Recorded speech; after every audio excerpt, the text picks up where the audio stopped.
Hello and welcome. I'm Aubrey King from DevCentral at F5, and today I'm joined by Brian McHenry, who is our Vice President of Big IP and NGINX Security. Brian, how are you today? I'm great, Aubrey. Good to be spending time with you once again. Agreed. A little bit of a different format. Used to be out in the field, and now here we are behind cameras. All grown up. That's right. That's right. And so today, I think we're going to be talking a little bit about how the healthcare industry is impacted by modern security threats today. And specifically, you were going to talk about how that impacts the C-suite. That's correct, yes? Yeah, I really want to talk about the CISO or Chief Security Officer perspective on how to manage risks and how to maybe some perspectives on what these threats are and what kind of risks they expose and certain key areas to focus on to help mitigate and reduce the risk.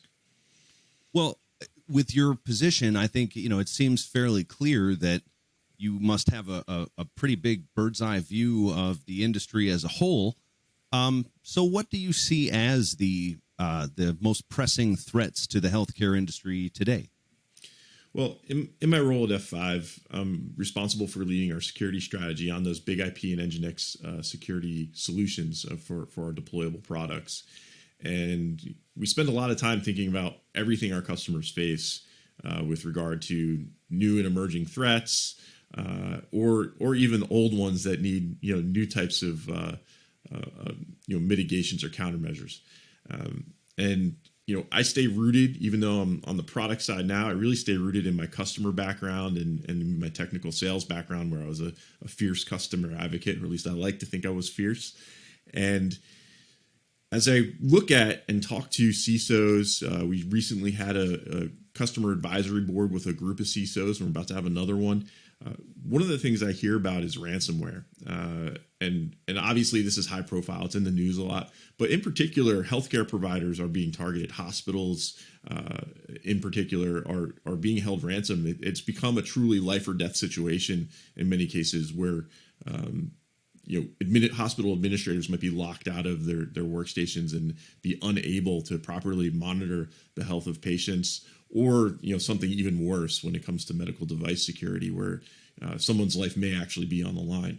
So I can't imagine a much more stressful position than CISO in many cases, but CISO of a healthcare institution has got to be sort of the peak stress level position. So the more information we can put in the hands of our valued customers and our stakeholders in the healthcare industry, as far as mitigating threats, the better. Well, I would imagine that the ransoms could get fairly sizable for some of these hospital systems. I mean, if you're let's say a bad actor that has had an opportunity to infect an entire hospital system or a good chunk of it, that would be, as you said, very difficult for a CISO to be able to deal with. Yeah, absolutely. So there have been documented cases where tens or even hundreds of thousands of dollars been demanded in ransom. And the trouble with ransomware is, even if you pay the money, there's no guarantee that they'll unlock your systems or release your data.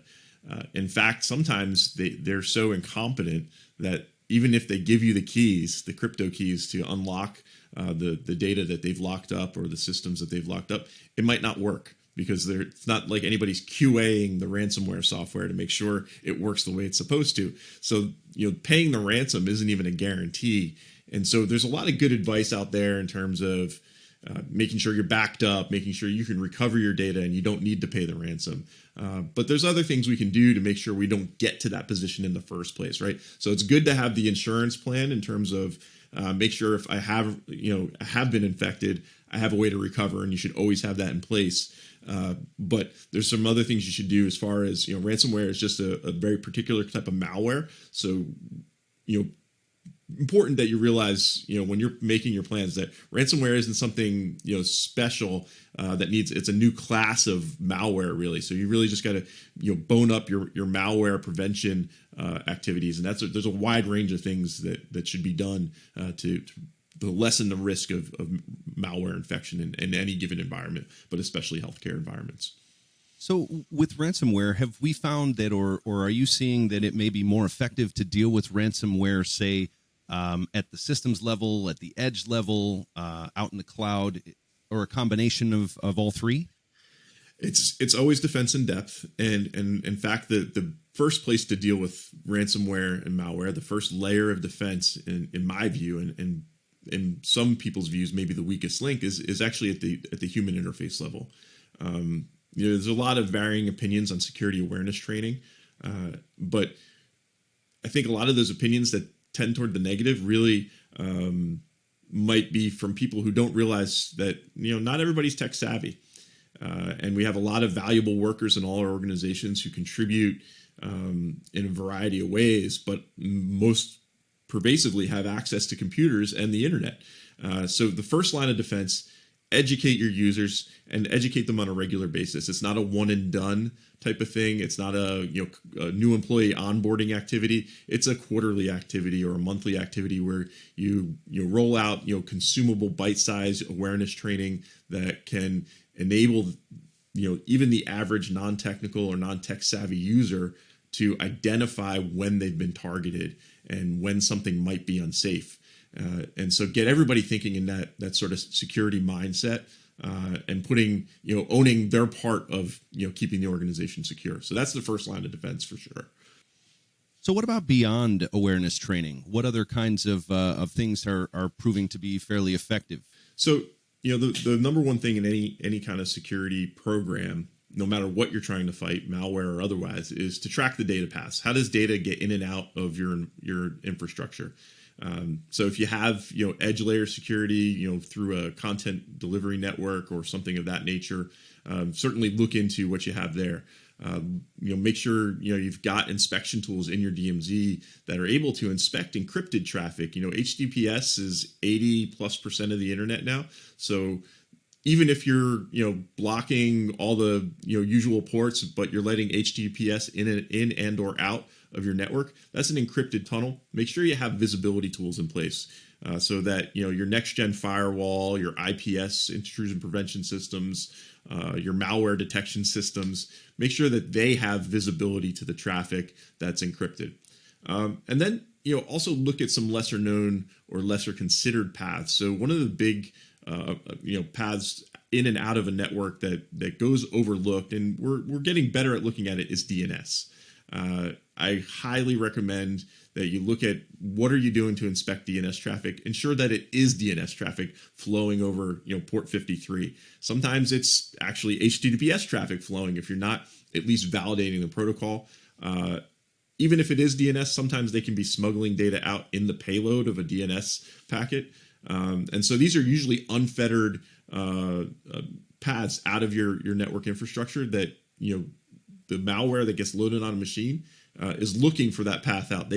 Some of the more advanced, more sophisticated pieces of malware are probing for these paths out, not just looking out over HTTP ports, but also looking out over paths for things like DNS, which are usually maybe less inspected. And this is going to be even more important as things like DOH, DNS over HTTPS, or DNS over TLS, DOT, oblivious DNS. There's all these new security, more secure ways of transmitting DNS traffic that make it harder to inspect. So the sooner you get DNS inspection tools and protocols in place, the more prepared you'll be for the coming change and flip to more encrypted DNS traffic. So definitely just inspect data paths. Like, how does data get to and from either hosts on your network, whether those are systems and servers or desktops and laptops that are workstations for your employees.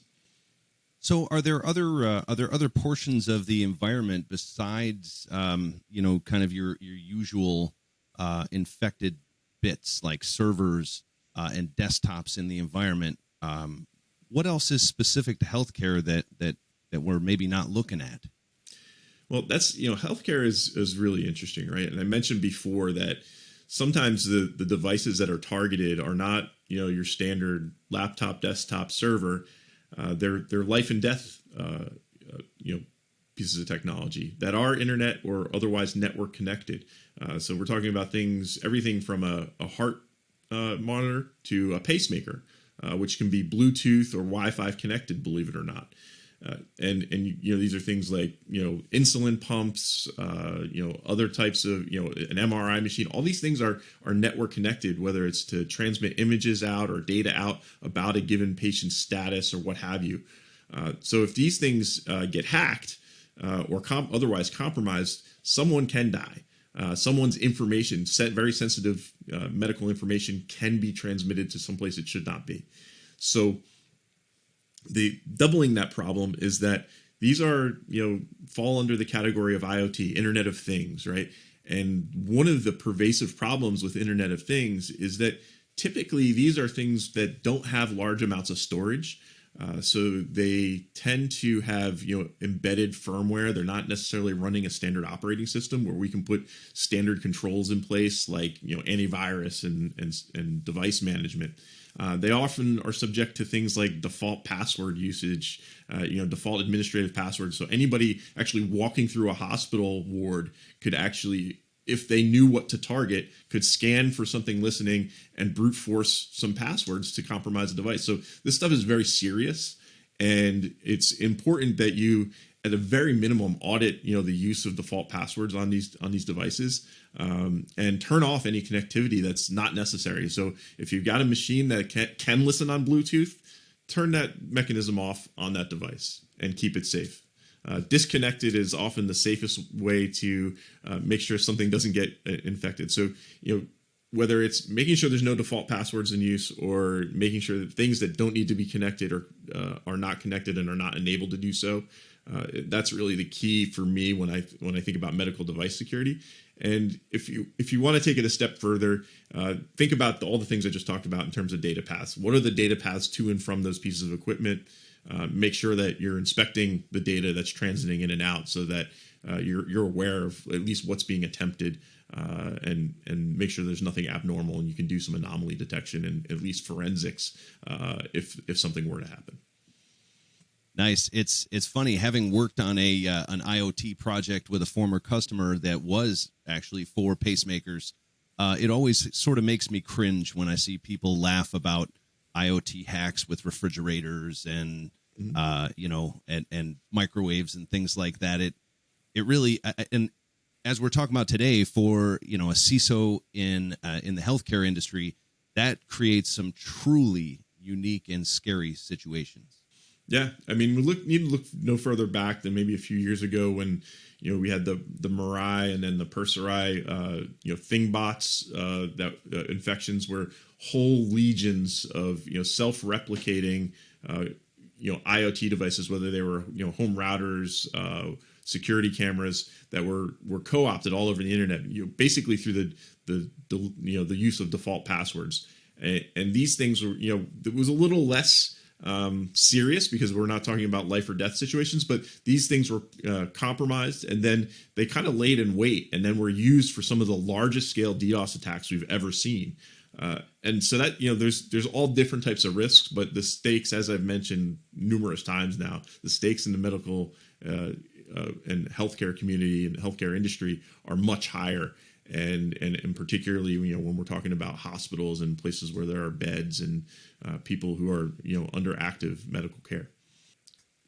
So that is a fairly stark view of the industry, but definitely highlights some of the challenges that are out there. Brian, thank you so much for your time today.